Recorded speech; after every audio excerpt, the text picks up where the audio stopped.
So welcome to All Heads Mindset. Today we are talking about tempering the flame of ambition. So me and Dad were talking about how an attitude that I've had recently that I found that I had, not that it was conscious, but I wasn't looking forward to weekends. And why that is because weekends to me were just seen as another opportunity for work.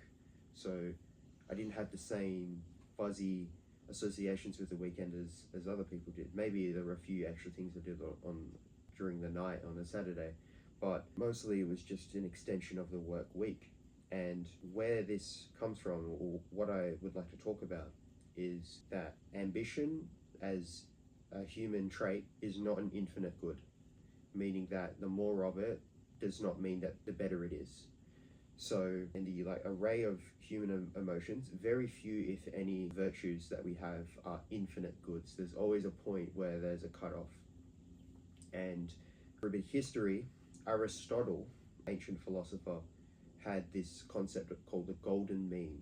And the golden mean is of any virtue, there is a good expression of it and a bad expression of it. Or rather, there's two extremes. So cowardliness and courage are on the same spectrum, and being too courageous means you're foolhardy, and being not courageous enough means you're cowardly.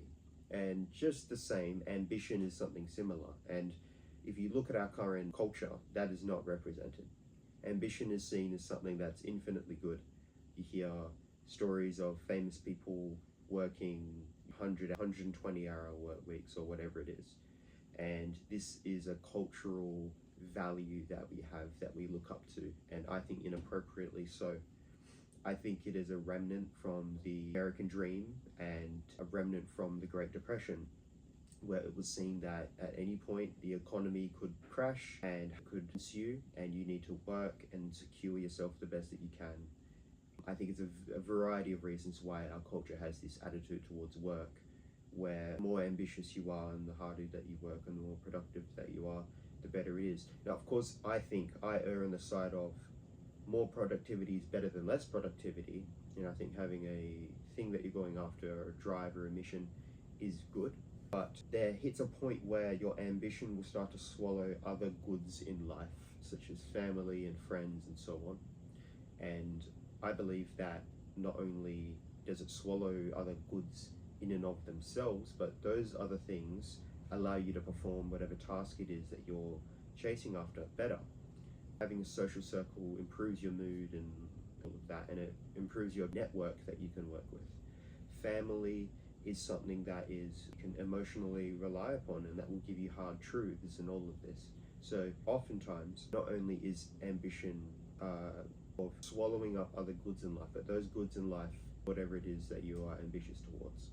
So tempering the flame of ambition is a fancy way of saying that realize that there is a point to which you need to step away from the flame, or just like in a pot that you're boiling something on, and it will overboil if you let it, and you need to take it off the flame, have a weekend or something, or a break every so often.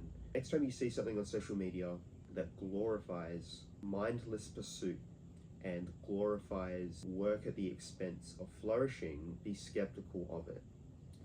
I believe that in a way, once you're properly resonant with the other forces in your life, you'll find that you'll naturally be able to work really hard and work on weekends in a way that isn't painful or forced. Sometimes you'll feel so ecstatic about what you're doing that you want to work on weekends, and it is just as enjoyable as something that you would do. And someone on the internet might say like, oh, I worked all weekend. And then you're thinking yourself, when you're starting off this grueling ground, you're like, oh my God, there's people out there working on weekends. No, I got to as well. And it's different. It's not that you should force yourself to the point of working on weekends or working overtime. It's that you want a situation where that is something that you naturally want to do. Just like a painter that gets sucked into doing a painting and will just forget to eat because they're just so drawn into finishing that painting. That is not the same as someone saying, I want you to skip meals in order to get the work that you need done. Those are two different attitudes and two different kind of mindsets.